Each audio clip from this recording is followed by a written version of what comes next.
Assalamualaikum warahmatullahi wabarakatuh. Welcome back to my channel. Masih bersama di channel saya Abil Virgo.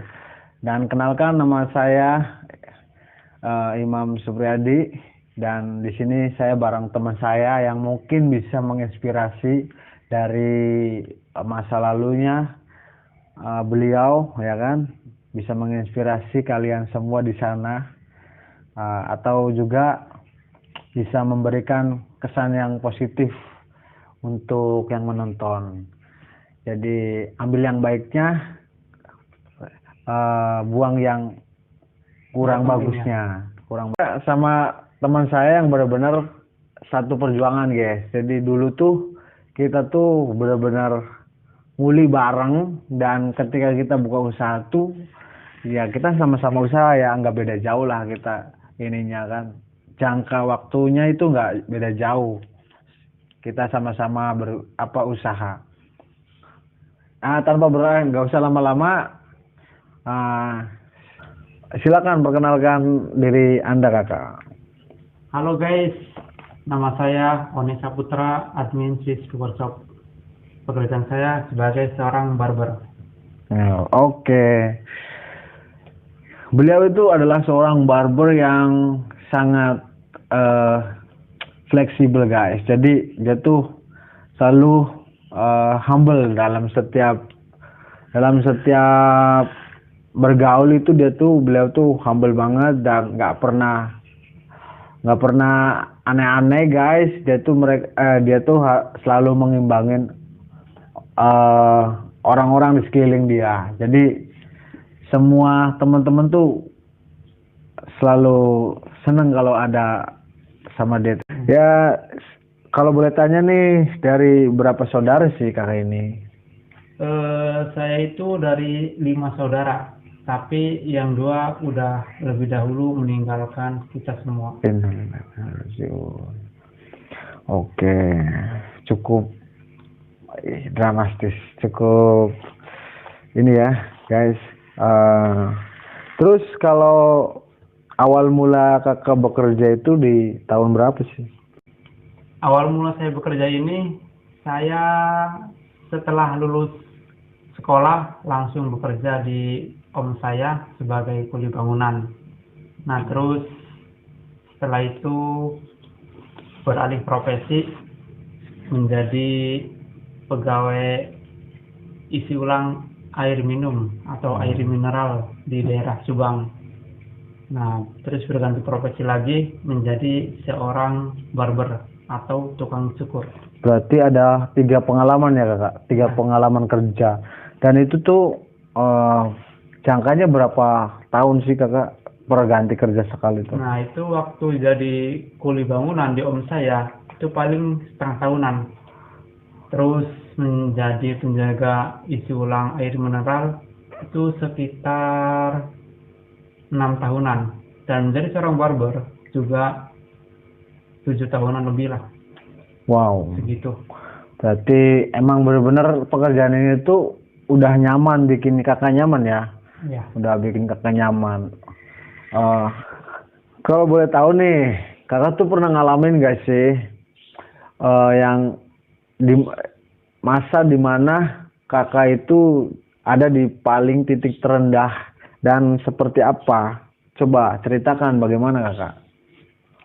Titik terendah dalam hidup saya itu setelah tadi kan awal kan saya sebagai seorang kuli bangunan. Nah, terus menjadi penjaga isi ulang air minum. Nah, setelah sebagai penjaga air minum, nah terus kan saya kan meloncat lagi menjadi seorang barber. Nah, sebelum meloncat lagi jadi seorang barber, nah itu titik terendah dalam hidup saya. Dalam arti begini, setelah habis saya keluar atau resign dari menjadi penjaga isi ulang air minum, nah saya mencari usaha lain saya tidak temukan, modal pun habis dan usia udah dewasa, jadi nggak mungkin kan kita masih minta-minta kepada orang tua. Nah, itu titik terendah saya, paling menyakitkan. Mau rokok gimana, nggak punya uang gitu. mau main juga gimana kalau nggak megang uang. Kalau kita main nggak megang uang kan asal gimana kan nggak enak gitu. Nah mungkin itu yang saya alami titik terendah saya. Ya pokoknya mah menjadi seorang bujangan nggak punya uang itu sangat menyakitkan. Berarti waktu itu tuh belum nggak dapat kerjaan gitu. Belum, saya mencari pekerjaan ke situ ke sini juga agak susah karena ya maklum lulusan sekolah saya nggak tinggi. Nah akhirnya saya setelah mengalami ya hidup ini nggak ada nilainya gitu ya, akhirnya saya memberanikan diri buat kabur dari rumah. Nah saya kabur dari rumah itu habis lebaran, ngikut ke teman ke Banten. Nah di Banten itu kan banyak saudara, ada yang jualan es, ada yang jualan gorengan, ada yang nasi goreng, ada yang tukang sambut, ada yang penjaga villa, ada yang supir. Nah pas itu saya cocoknya dengan seorang teman yang menjadi barber atau tukang cukur rambut. Karena apa? Ya karena dia masih hidup sendiri gitu, dalam arti dia tidak berkeluarga. Jadi dia belum berkeluarga, ya tidak berkeluarga, jadi kan enak gitu. Ya jadi kita ngeklop gitu. Ya lama-lama saya belajar dari situ menjadi seorang barber tuh. Kemudian pindah lagi untuk melancarkan keahlian saya menjadi seorang tukang cukur ke desa Gantar. Nah di situ saya 3 tahun kurang lebihnya, di situ saya belajar. Nah setelah itu baru saya beranikan diri untuk membuka usaha sendiri menjadi seorang barber. Kan waktu ke Gantar kan cuma sebagai karyawan doang. Nah kira-kira seperti itu. Gantar itu di wilayah Kawasan Indramayu. menarik nih, kayaknya ada yang saya ingin lebih detail lagi kakak. Di tahun berapa itu kira-kira kakak itu mulai belajar cukur itu di tahun berapa sih? Itu saya sekarang kan belajar nyukur. Sekarang kan saya menggeluti profesi barber kan sekarang udah 7 tahun. 7 tahun. Ya tinggal ke bawah 2013 katanya. Nah 2013 2012an lah atau 2012an saya mulai menggeluti belajar gunting rambut gitu. Kira-kira susah nggak sih jadi tukang cukur itu kakak? Menjadi tukang cukur itu ya gampang-gampang susah. Cuman yang paling utama dan modal utama buat menjadi seorang barber biar sukses, yang pertama adalah keinginan, mental, dan bukan buat main-main atau coba-coba. Nah harus kuat mental. Waktu awal-awal nyukur tuh kakak tuh minder apa takut apa gimana, ada perasaan kayak gitu nggak kakak? Itu pasti. Setiap yang pertama belajar saya pasti mengalami seperti itu. Ya minder, grogi, down gitu. Pasti mengalami. Terus pengalaman paling rendah itu dapat berapa?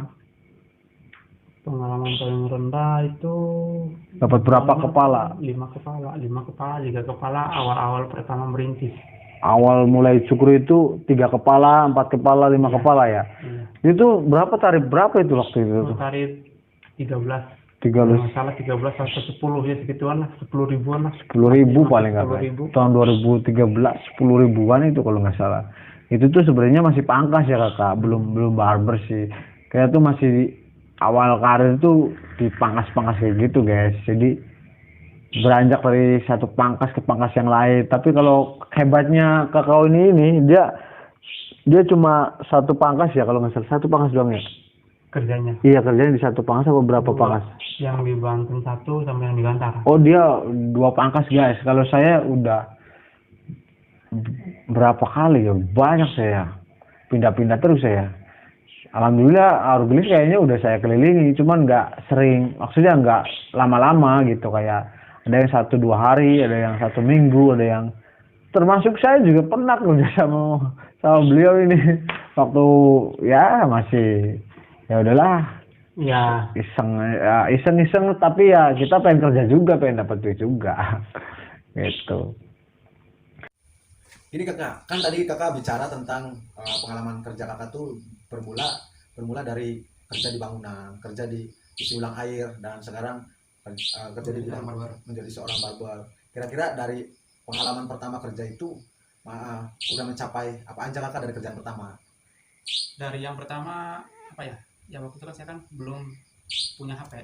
Jadi kalau yang pencapaian selama kerja dari 3 bagian tadi, yang pertama menjadi kuli bangunan di om saya, itu paling cuma kebeli HP doang sih, HP jadul waktu itu. Ya udah seneng banget itu kan. Ya, HP poliponik, karena apa ya, bisa senang bangetnya karena bisa membeli dengan hasil uang sendiri, bukan hasil dari minta ke ortu atau gimana gitu.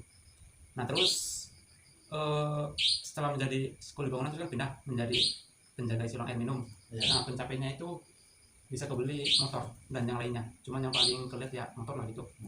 Nah ini saya membeli motor, ceritanya ini itu gini. Jadi awal pertama itu bukan motor Vixen, sekarang kan saya kan makanya motor Vixen. Nah awal pertama itu bukan motor Vixen tapi motor Jupiter Z yang lampunya kayak burung hantu gitu, yang cukup serem gitu buat menjadi seorang wanita. Jadi sebelum saya beli motor itu, saya tuh uang itu ditabungin, uang hasil dari gajian isi ulang air minum itu saya tabungin. Nah, adapun uang buat makan sehari-harinya itu dari ladang parkiran motor di Alfamart.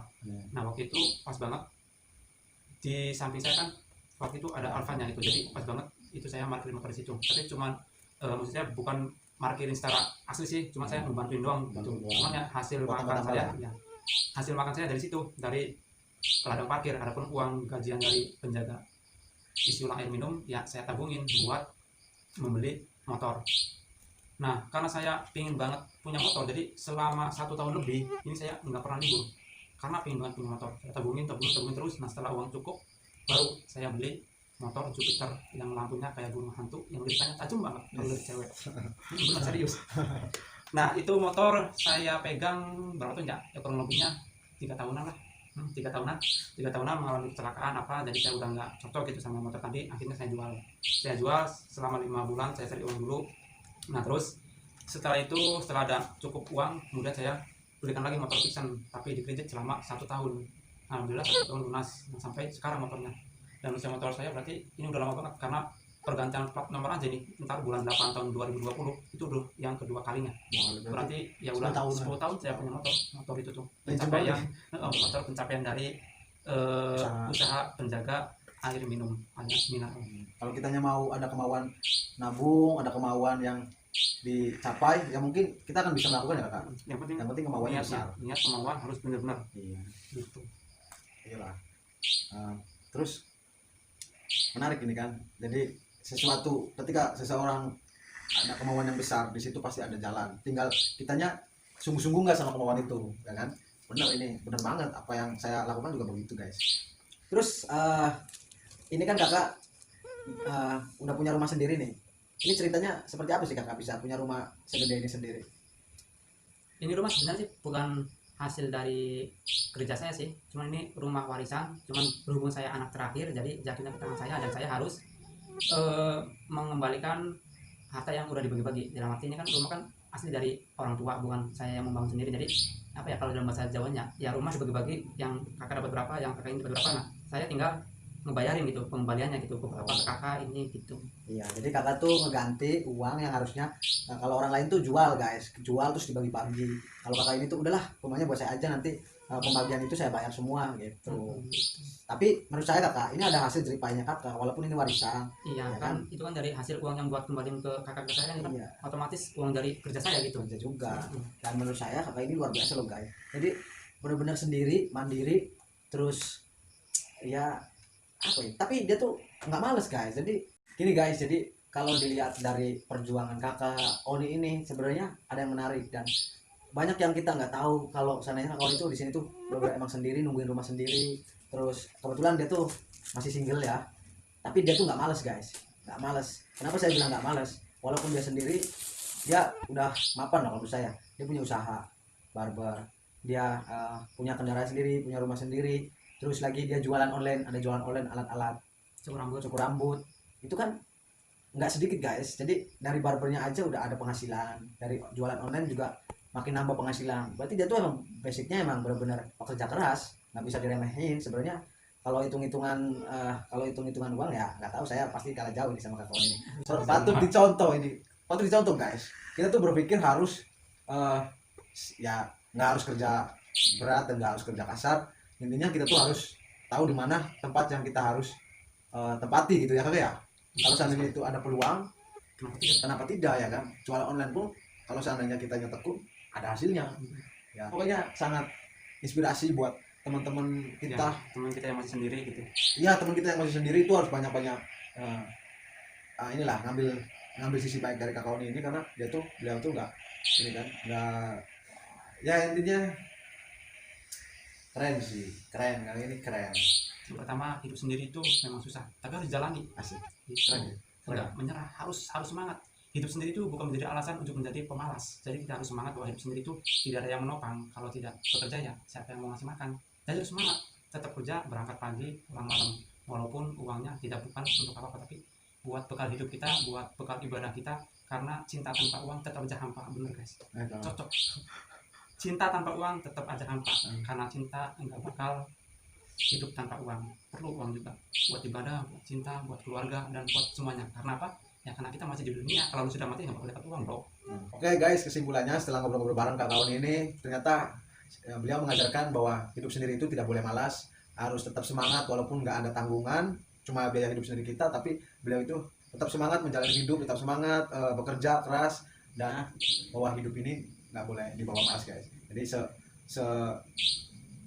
se buruk-buruknya keadaan untuk kita itu kita tuh harus tetap semangat positif thinking dan terus berupaya untuk menjadi orang yang terbaik dan yang terbaik. Karena kita hidup masih di dunia, jadi perlu uang. Hidup itu harus semangat dan Semangat guys. bekerja keras, bekerja cerdas, karena hidup kita itu tidak dijamin oleh orang lain. Makan kita juga tidak dijamin sama orang lain. Walaupun kita masih sendiri, walaupun kita masih belum punya tanggung jawab atau beban tanggungan hidup gitu, kita tuh harus tetap semangat kerja, berangkat pagi pulang malam, ya gunain waktu sebaik mungkin untuk masa depan kita nanti. Dan karena hidup itu nggak ada yang jamin guys, hidup itu nggak dijamin sama orang, makan itu nggak dikasih sama orang ya kan. Betul. Kita harus berpikir bagaimana caranya kita dapetin uang sendiri. Betul. Kita dapetin hasil kerja keras kita sendiri, bagaimana kita membuktikan bahwa kita tuh adalah orang-orang yang patut untuk dibanggakan sama orang lain.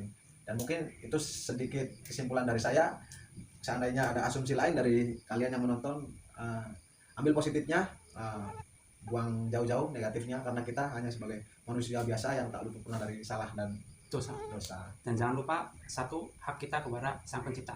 Jangan lupa beribadah. Karena satu lagi, sebagian rezeki kita itu ada hak orang lain, jadi kita jangan pelit juga guys. Oke, segitu saja dari obrolan kami. Mungkin nextnya kita bisa berbincang dengan yang lain, juga bisa ada next selanjutnya. Kalau ada ide bisa komen di bawah. Jangan lupa subscribe. Jangan lupa subscribe channel Saya Oni Saputra ya. Yang nonton jangan lupa like, komen di bawah. like, komen, dan subscribe juga channel Oni Saputra ya. Oke, begitu aja. Sampai jumpa Wassalam. lain kali. Assalamualaikum warahmatullahi wabarakatuh.